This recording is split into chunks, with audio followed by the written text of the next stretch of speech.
Jaxson Dart's Giants debut. Malik Nabers suffering a season-ending injury. The Jets are 0-4, and the Mets collapse and miss the postseason. All of it the focus of the latest edition of the NY Sports Index. Solo edition. Just Chris Schubert here with you. Jamie, stuck in some travel. He'll be back on Wednesday's show. We'll save the Yankees talk. Game 1 will have happened by the time we get back together here on the show, so we'll get his thoughts on the wild card round, where the Yankees stand with the Red Sox a little bit later on the Wednesday edition of the show. So just me, and I think it's only fair to start with the Giants, the 21-18 win that they had over the Chargers, and it was a lot of good, a lot of positive about Jaxson Dart, and then it is a rush of negativity because of the torn ACL of Malik Nabers that removes the number one target, one of the bright spots of this pass-catching group for the New York Giants. But we'll start with the positive. We'll start with Dart, and I think you saw a lot of good signs for the future and a lot of the reasons why this Giants team made the determination to move back into the first round. That takes some gumption. That takes some chutzpah to trade back into the first round. You're on the hot seat as a GM. You're on the hot seat as a head coach, and you make the determination that this is our guy. We didn't pick Daniel Jones. We did extend Daniel Jones, but we didn't pick Daniel Jones. This is a declarative statement that this is our guy. And now, just 4 games into the season, he is thrusted into play. And you saw all of the things that are missing from this Giants offense. You saw some energy, some passion, some excitement, especially on the touchdown run. You saw elements that could be added to this offense, the quarterback design runs, the ability to escape the pocket and extend plays and pick up positive yards, not set your team behind the 8 ball. I mean, we can all agree, with or without Malik Nabers, the Giants are a little shorthanded in the skill position department. Cam Skattebo had another great game. He's certainly emerging as somebody for this offense outside of Malik Nabers. Wan'Dale Robinson plays a role on this team. Darius Slayton plays a role on this team. Jalen Hyatt can't get on the field. You don't really have a de facto wide receiver too for this team. And with Malik Nabers going down, it throws a lot of that into flux of how they're going to be able to move the ball down the field. And Jaxson Dart is just able to get the ball to these guys. He's able to extend plays. He's able to give this Giants offense just more energy, more life. And you're able to look at the group and say, man, Jaxson Dart might be able to make those players better. He might be able to raise the floor of this group. Just a different feel. Oh, and on top of it, you win the football game. You play good enough defensively. You show your defensive chops in this game against Justin Herbert and the Chargers, who came into the game, the talk of the AFC, one of the best teams in all of football at 3-0, have rolled through their division the first 3 games, and you play really well against Herbert, against this running game. I know Hampton goes for 128, but you do a nice job keeping the Chargers off the board. You get the 2 turnovers of Herbert, the 2 interceptions. You play good fundamental football, and you get the exciting debut of Jaxson Dart. It all is wrapped up into a nice present. You should feel excited. The first win of the season, you beat a good football team, Jaxson Dart. The future is there. And we said this going into Jaxson Dart's first start, that all you're looking for is excitement. You're not even really looking for results. You're looking for progress. You're looking for the team to look more functional. You're looking for the offense to repeat more of what they did in the Dallas game, and maybe not to the tune of 37 points every week, but you're just looking for it to function. You're looking for them to, when they get down in the red zone, to convert to touchdowns. You're looking for them to capitalize when they do create a turnover. You're just looking for an offense that looks functional in the year 2025. And we didn't even get into the numbers for Dart, but 13 of 20, 111 yards, the passing touchdown, did get sacked 5 times. I think that is somewhat of a byproduct of how he likes to play and moving around in the pocket. Did carry the ball 10 times on the ground, 54 yards and a touchdown, showing off that dual threat ability, and it's only going to get better. You're only going to see him be able to grow as a passer, develop as a thrower, once he's more comfortable in this offense. My assumption is they really dialed this down to a very select handful of plays that Jaxson Dart felt comfortable running and the offense felt comfortable executing with Dart under center, and they did well, and they picked up the win. Now, this is where the bad news comes in. Although I do think there's an opportunity here for the Giants, and it would require some aggressiveness on their part because they do lose Malik Nabers in this game, torn ACL, done for the year, and it does throw off maybe a little bit of that optimism about what this offense can look like moving forward with Jaxson Dart because he's not developing that chemistry with the first-round pick from 2 years ago, the top wide receiver, one of the top wide receivers in that class. He's not developing that rapport. He's not developing that connection, the speaking without words, right? Jaxson Dart knowing where Malik Nabers is going to run a route. Malik Nabers knowing how Dart's going to deliver him the ball. That just unspoken connection that you see great quarterbacks and great wide receivers have. It takes time to develop. Both of these young players need to mature and grow into that relationship with one another. And now they're not going to get that time. And so that's really disappointing. It's disappointing that we barely got 3/4 of Malik Nabers and Jaxson Dart together. And now we're not going to know what these guys look like together until next season. So that's a huge blow. But this does present an opportunity because I think there's a world where the Giants can get really aggressive here. And maybe you call up Tennessee for Calvin Ridley. Maybe you call up New Orleans about Chris Olave. Could you imagine? And I know there's an injury history with Chris Olave, but could you imagine pairing Chris Olave with Jaxson Dart and with a returning Malik Nabers next year? You're going to need 2 wide receivers. That's the way it works in today's game. I mean, just look across football. You need a dynamic duo. You need more than just one option. And also, there's an importance of getting somebody in here that is a number 1 or a really high number 2, because I don't think the Giants have that in Darius Slayton. I don't think they have that in Wan'Dale Robinson. I don't think they have that in anybody else currently on this roster.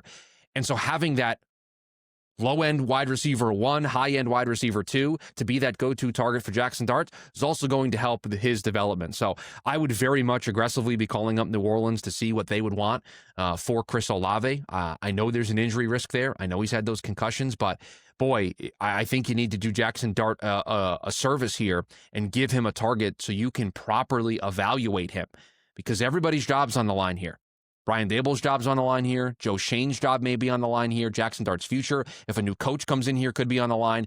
Don't you want to surround him with the best pieces possible? And if you trade for Olave, his 5th-year option's already been picked up, so you have him under control the rest of this year and next year. You probably would need to make a decision on paying him at the end of the year. But if he comes in here and plays really well and develops that chemistry with Jaxson Dart, I think you'd be more than happy to do that. You'd be more than happy to have another option for Jaxson Dart, because it probably means your offense showed signs of major progress and growth under Brian Daboll, which means he's still here, which means Shane is still here. And whatever draft pick compensation you give up for Olave, I don't know if you're going to do better than getting a player like Chris Olave in the draft with that pick. You're trading a day 3 pick, maybe a round 3 selection. I don't think you're finding a Chris Olave with those picks. So just something to think about, something that's been on my mind since the injury happened, because without it, I do think it becomes harder to evaluate Dart. And if he struggles and guys have the dropsies and we're not getting a real true evaluation of how Dart is functioning in this offense, you can find yourself in a very similar spot to where this team was with Daniel Jones. You just got to get the pieces around him. Just got to get the right coach in here. Always finding those excuses. Now, excuses aren't always a negative, but you want to remove all doubt there. You want to get to the end of the year and be able to say, this was the right decision. This was the right draft pick. This team's going in the right direction. And unfortunately, if they don't find a wide receiver 1, I worry that too many times we're going to get to this show and we're going to be recapping Giants football the rest of the year and talking about how Jaxson Dart needs help. Jaxson Dart needs help in the backfield. Jaxson Dart needs help with the skill position players. And that's going to make it a really tough evaluation when it comes to season's end. Doing this in order of priority, probably the Mets collapse is next up, and this is really the first chance I've had to talk about it. Haven't done my Mets pod yet. I did a postcast over on the Locked On Mets side of things, for those of you who watch my content over there for the postgames. Did one immediately after the game ended on Sunday against Miami, and that was just the raw reaction to them losing that game and what went wrong in that game and just the season being over. And we've had a couple days to think about it. Got to listen to David Stearns meet with the media. What was it, yesterday, if you're listening to this on Tuesday. And I've compiled some thoughts, and I'm sure it will continue to evolve here as the Mets make coaching changes, which they said they're evaluating their coaching staff. So I do expect some change to come there. And overall, I think the disappointment that many Mets fans feel, I don't share it, because I kind of got to this place a couple of months ago.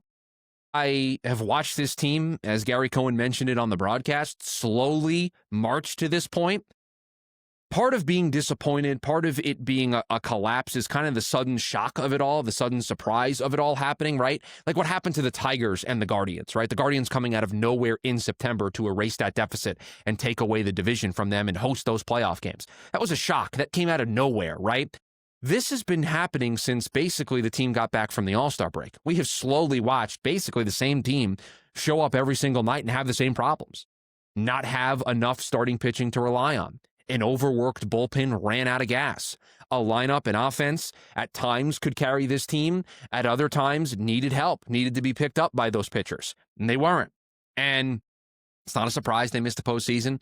It's not a surprise that they went to Miami and lost 2 of 3 when stuff was in their hands, right? They got the result they needed on Sunday against with Milwaukee beating Cincinnati, and they got blanked. They couldn't put a run across. And I just think the team didn't deserve to make the postseason. You couldn't beat Washington the weekend prior. You couldn't beat Miami 2 of 3. You just didn't deserve to be a postseason team. Now, would I have liked for them to have gotten in even through the back door, and even though they probably didn't deserve it, just to celebrate some postseason baseball and get to watch a couple games out in LA? Sure. I think that would have been nice to get to the postseason back-to-back years, but I do think if there's a silver lining is that there's going to be a lot of self-reflection that happens out of this for the New York Mets. And I think they're going to actually take a look really underneath the hood of this core, of this current makeup. And to me, anything and everything should be on the table for at least discussion. And even if you quickly put it to the side, even if you quickly make a determination, we're not going to entertain that, you at least bring it up. And I think that's everything. And I think this team is going to have to undergo major surgery. This team's going to have to look very different in 2025. In 2026, excuse me.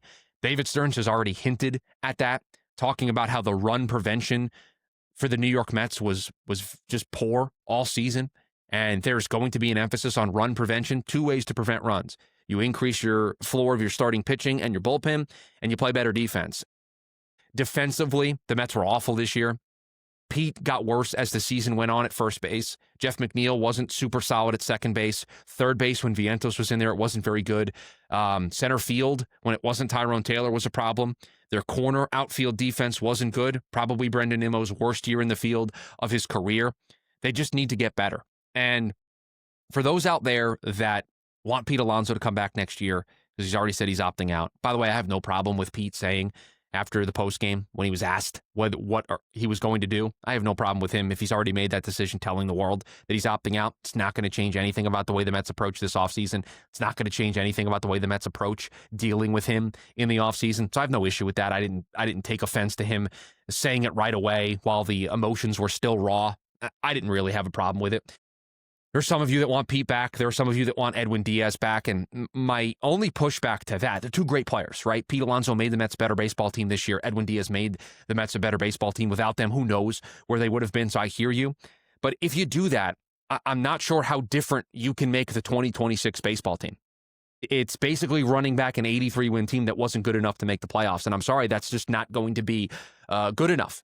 If they're keeping the manager, if they're keeping the GM, and they should in both cases, in my opinion, I don't see a reason to move on from David Stearns. I don't see a reason to move on from Carlos Mendoza. In Stearns' case, yes, did his moves, most of them not work out this year? Sure. But his moves last year, almost all of them did. And so you have to take the good with the bad. You have to look at it in larger sample sizes.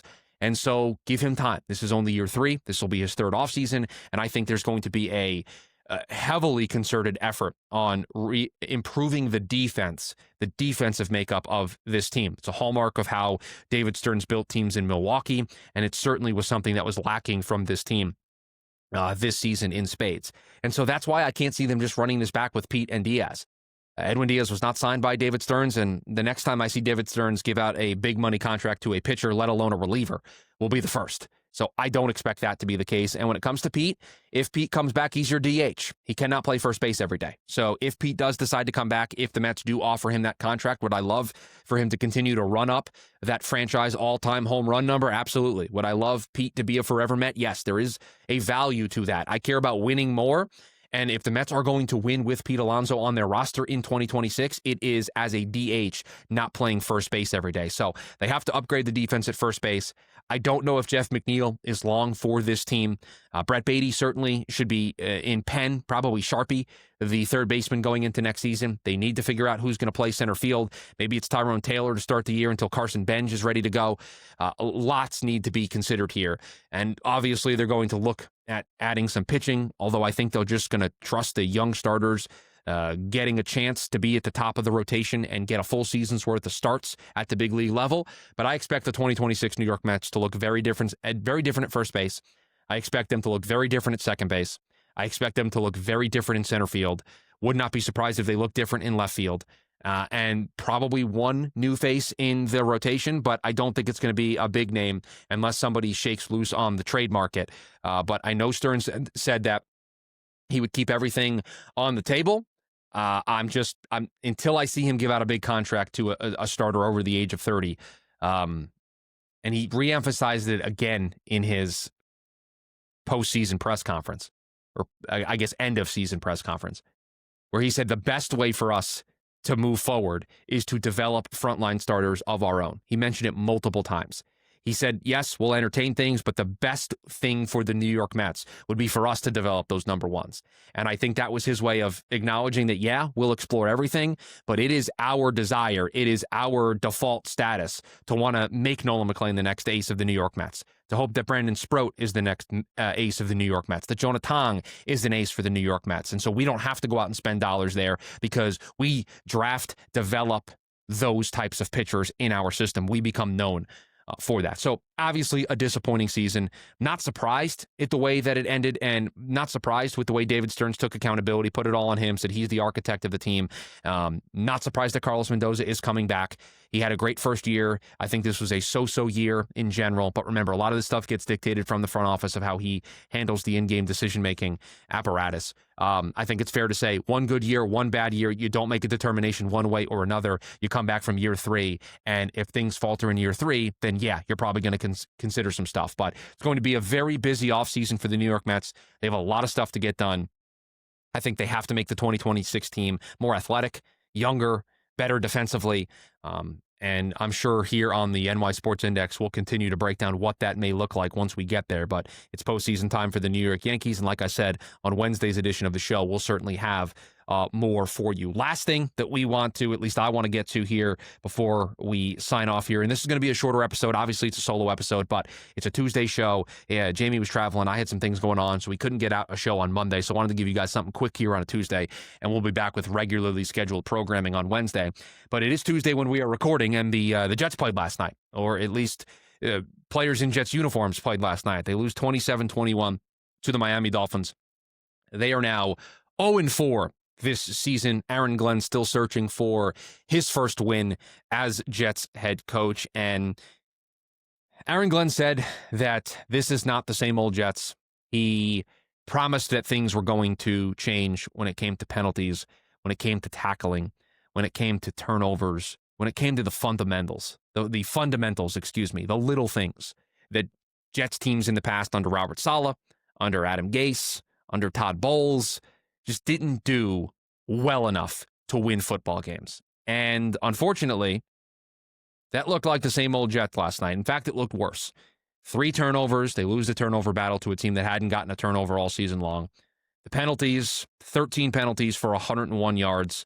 I joked with some friends and on the Jets postcast that I do for Locked On as well, that the penalty numbers for the Jets look like what you want Breece Hall's stat line to look like. 13 penalties for 101 yards. And you would take 13 carries for 101 yards out of Breece Hall. No doubt about it. The Jets aren't a good enough football team to overcome those mistakes. They're not a good enough football team to overcome fumbling the kickoff coming out of the second half. They're not a good enough football team to have that same returner fair catch a ball inside the 5-yard line at the 2-yard line on a punt. And those are silly mistakes that you shouldn't be making in high school football, let alone college football, let alone pro football, let alone the NFL on Monday Night Football with the entire world watching. They're just unacceptable mistakes. And Aaron Glenn put himself in this mess when he said, this isn't the same old Jets, and tried to remove that moniker. I've been watching this team for a really long time, Aaron. This is the same stuff I saw last year with Robert Saleh. It's the same stuff I saw a year before with Robert Saleh. And I want to give you all the runway in the world. I want to give you every chance to turn this around. I want you to be the forever coach for the New York Jets. I don't want to continue to do coaching searches and make bad hires and watch bad football and repeat the cycle over and over and over again. But I also have to evaluate with what my own two eyes are telling me through 4 games. You're unprepared. You're undisciplined. You're making the same mistakes as past teams. You don't make adjustments. How many times did I need to see a free open crossing route from the Dolphins on a play-action boot work before Steve Wilks or Aaron Glenn makes an adjustment? See, there's so much made of wins and losses in the Jets being 0-4. I could take 0-4 if you identified that play in that game last night and said, you know what, we're going to stop getting beaten by that, and we're going to make an adjustment. You fumbled the kickoff, you're not going to be back there returning kicks anymore. And they showed accountability earlier. Xavier Gipson fumbled a punt first week of the season, gone, not on the team. So there was some accountability. Why is Michael Clemens continuing to play? It just feels like a team that isn't good enough to overcome their mistakes. They're not deep enough to have true accountability for everybody. And what I'm watching isn't improving. See, week 1 was fine. Week 1 could have been a moral victory because if you continue that into next week and you played a tough game against Buffalo, I start to believe. I start to believe that you have the right coach, delivering the right message, and I can feel good even though you're 0-2. But you got boat raced in week 2. You played 3 bad quarters in Tampa, and only because Tampa played prevent defense did you get back into that game. You only lost by 6. You were uncompetitive in this game. You fumbled on your first offensive possession as you were going in to take the lead. You never recovered from that. You have an offense. I didn't think Justin Fields played terribly last night, but you have an offense that's not designed to come from behind because you have one good wide receiver, who's awesome, by the way. Love Garrett Wilson. Find a way to get him the ball more. But it just feels like I'm watching the same movie over and over and over again. And I can accept being 0-4 if they played 4 tough quarters against Pittsburgh and lost. If they played 4 tough quarters against Buffalo and lost. If they played 4 tough quarters against Tampa in the heat and lost. I could even buy 4 tough quarters in Miami and things don't go your way because at some point you learn how to win and things flip for you. I could buy that. They didn't learn how to win from Pittsburgh. They got blown out by Buffalo. They played poorly, slow start for 2 straight weeks against Tampa. You write Buffalo off because Buffalo's just excellent and you're not even close to that status in the AFC. But you play 3 bad quarters in Tampa. You play 3 bad quarters against Miami, who probably would have fired their coach if they lost the game. They lose the game and they're 0-4. They might be firing the coach. And instead, they pick up a win and they might have the momentum. You couldn't do it. You couldn't pick up a turnover. You lost a turnover battle 3-0. Your offense gets off to a good start on the opening script. I think Tanner Engstrand looks like a good offensive play caller. Love the way he's scripting the opening sequences. Justin Fields, I thought, got better as the game went along, diving into the All-22. I thought the way I felt after the game with the way Fields played in the first half, I felt better about it watching the All-22. There wasn't a ton of stuff left out there from Fields not throwing the ball down the field early. But at some point, you got to get results. At some point, you have to show that you are making a difference. Because right now, I can't tell the difference between Aaron Glenn coaching this team and Robert Saleh coaching this team. I can't tell the difference between Aaron Glenn coaching this team and Adam Gase coaching this team. I don't feel any different. Give me something to feel different about. And it doesn't just mean a win. I don't even need that. Give me a complete game where both sides of the ball play well for 4 quarters. Include special teams in there. All 3 phases play well, and it feels like you worked on stuff during the week, you got better, you put it into action during a game plan, and you played competitive football for 4 quarters. That's all I'm asking for. Give me something to buy into. Because this team's 0-4, and all 4 losses look like just typical staple Jets losses. So it's Dallas this week. I don't know how this defense is going to stop Dallas and the way that they score offensively, because this defense is just bad. Then Sauce Gardner has been brutal through the first 4 weeks of the season. They can't get home on a pass rush. The linebackers are missing Quincy. I thought Brandon Stevens didn't play awful against Miami, but Michael Carter got hurt, wasn't good before he got hurt. Cisco hasn't been great.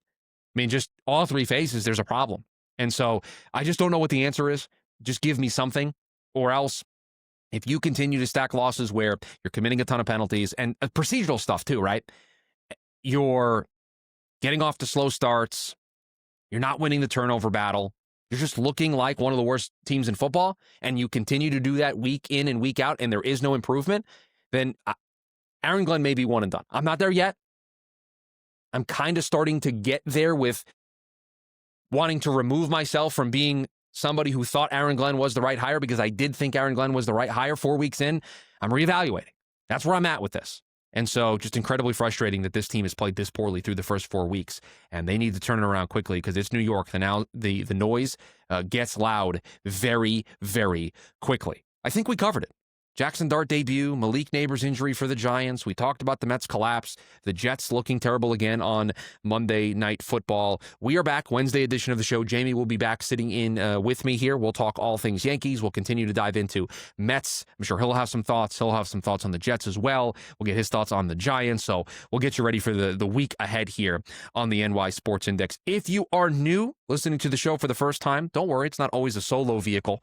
We'll have Jamie Eisner with us on the Wednesday edition of the show. But please rate, review, subscribe to the show wherever you are listening to us. You want to watch the program, Spotify or the NY Sports Index YouTube channel is the place to be for that. Appreciate you hanging out with me on a solo edition of the show. We're back on Wednesday recapping Game 1 of Yankees Red Sox, getting you ready for the rest of that series. More on the Jets, Mets, and Giants. We'll talk to you on Wednesday.